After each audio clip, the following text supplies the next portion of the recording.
Assalamu alaikum everyone. I hope you all are doing well.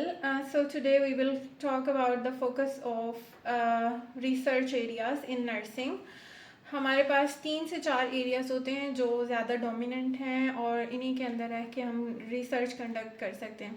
So specially the novice researcher और the new ones जिनको कोई idea नहीं होता कि research हम किस तरह से कंडक्ट कर सकते हैं, कौन से एरिया पे फोकस कर सकते हैं. So this guidelines are specially for those ones. So first of all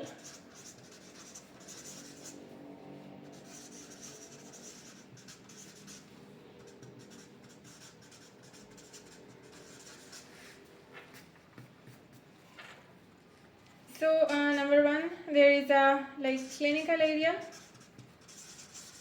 Number two, it's education. Number three, it can be a community. And number four, it will be administrative or policy making side.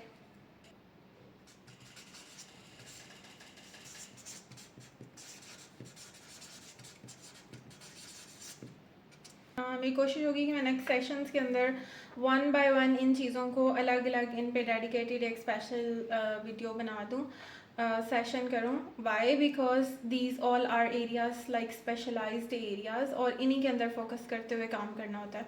For example, अगर आप clinical area के अंदर काम कर रहे हैं तो इसके अंदर हमारा फोकस हेल्थ केयर फैसिलिटी या जो हेल्थ केयर सेटिंग होती है वो हमारी, या आप डायरेक्टली कह सकते हैं कि हॉस्पिटल के अंदर जितनी भी चीज़ें होती हैं वो सब हमारा फोकस होती हैं. हॉस्पिटल के अंदर क्या होता है? हॉस्पिटल के अंदर केयर प्रोवाइड होती है जहाँ पे कुछ इलनेसेस, कुछ डिजीज़ और बहुत से और इंडिकेटर्स होते हैं जिनको मिलके हम जिनमें से किसी भी चीज़ को चूज़ करके हम रिसर्च कंडक्ट कर सकते हैं जिसके ऊपर. सो क्लिनिकल एरिया के अंदर इसके अलावा वो इस ऐसा एरिया जहाँ लोगों की केयर की जाती है, इसके अंदर आप हेल्थ केयर टीम के कोई भी मेंबर देख सकते हैं. But primarily because we are nurses, so we are going to focus on the nursing means primarily, और मेन फोकस हमारा उनके ऊपर होगा.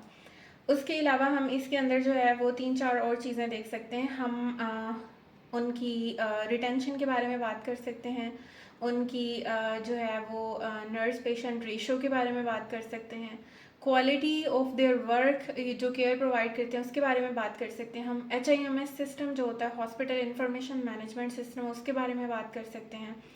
उसके अलावा अगर कोई ऐसे इंडिकेटर्स होते हैं, फॉर एग्जांपल कम्युनिकेशन एरर्स होते हैं, कोई उनकी बिल्डिंग से रिलेटेड है, कोई इन्फेक्शन ज़्यादा हो रहे हैं, और बहुत से इंडिकेटर्स जो वहाँ पे मौजूद होते हैं, डॉक्यूमेंटेशन से रिलेटेड कोई अगर इशू है, तो किसी भी चीज़ से रिलेटेड जो कि केयर को, पेशेंट केयर को इन्फ्लुएंस कर सकती है या उसकी डिक्लाइन या उसकी बेहतरी के अंदर पार्टिसिपेट कर सकती है, तो वो हर उस चीज़ पर हम रिसर्च कंडक्ट कर सकते हैं.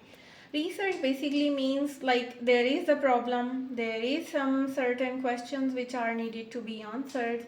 So हम इस वजह से research conduct करते हैं, या sometimes we do for the innovation or for the sake of experimenting new things.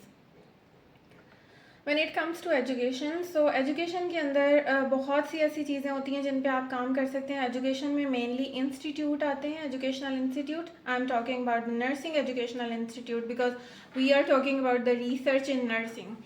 So education के अंदर लर्नर्स आ जाते हैं, फैकल्टी आ जाती है, उसके अलावा उनके दूसरे इंडिकेटर्स आ जाते हैं. फॉर एग्जांपल मेनली करिकुलम आता है कि करिकुलम के अंदर उनकी टीचिंग लर्निंग स्ट्रेटजीज़ या मेथड्स क्या हैं, उनके बारे में हम बात कर सकते हैं. स्टूडेंट्स की किसी भी डोमेन को लेके कर सकते हैं काम. फॉर एग्जांपल ब्लूम्स टैक्सोनॉमी के 3 डोमेन्स होते हैं, knowledge, psychomotor and affective domain. तो उनमें से किसी के ऊपर बात कर सकते हैं. करिकुलम इम्प्लीमेंटेशन के ऊपर, या उसकी इम्प्लीमेंटेशन प्रॉपर हो रही है नहीं हो रही है, आज आउटकम बेस्ड, यानी कि उसका आउटकम उतना अचीव हो रहा है नहीं हो रहा है, उस चीज़ पे रिसर्च कंडक्ट कर सकते हैं.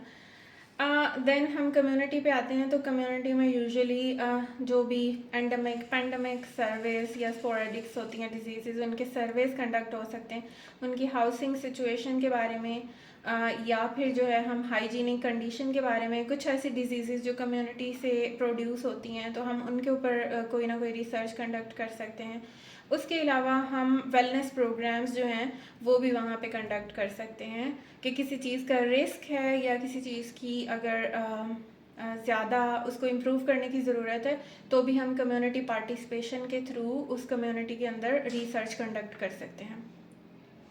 रिसर्च मीन्स बेसिकली आपने कोई प्रॉब्लम आइडेंटिफाई की है एंड देन आपने उसके ऊपर काम किया है एंड देन उसका आउटकम क्या आया है, या उसकी हाइपोथेसिस टेस्टिंग कर ली है, तो देन आपको कोई ना कोई आउटकम ड्राइव हो गया।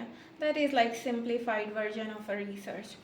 उसके बाद फोर्थ स्टेप जो है एडमिनिस्ट्रेटिव या पॉलिसी मेकिंग होता है। इसके अंदर एडमिनिस्ट्रेटिव या पॉलिसी मेकिंग के अंदर फॉर एग्जांपल जैसे हमारे पास अभी फ़िलहाल कोई भी ऐसा स्ट्रक्चर्ड प्रोग्राम नहीं है तो हम उसको इम्प्लीमेंट करके एज अ पायलट प्रोजेक्ट लेके चल सकते हैं। फॉर एग्जांपल पाकिस्तान के अंदर अभी बीएस नर्सिस जो हैं उनको उनके ऊपर किसी न किसी तरीके की कोई ऐसी इम्प्लीमेंटेशन या कोई पॉलिसी जो है वो इम्प्लीमेंट करके उसकी पायलट टेस्टिंग कर सकते हैं, या थ्रू जो है PNMC Pakistan nursing and midwifery council या कोई और गवर्निंग बॉडीज़ जो होती हैं जैसे नर्सिंग बोर्ड्स हैं हर प्रोविंस के, या फिर कोई और हेल्थ केयर जो बॉडीज़ हैं अथॉरिटेटिव, वो इसको इम्प्लीमेंट करवा सकती हैं कुछ चीज़ों को, या वो उनके पायलट टेस्टिंग कर सकते हैं।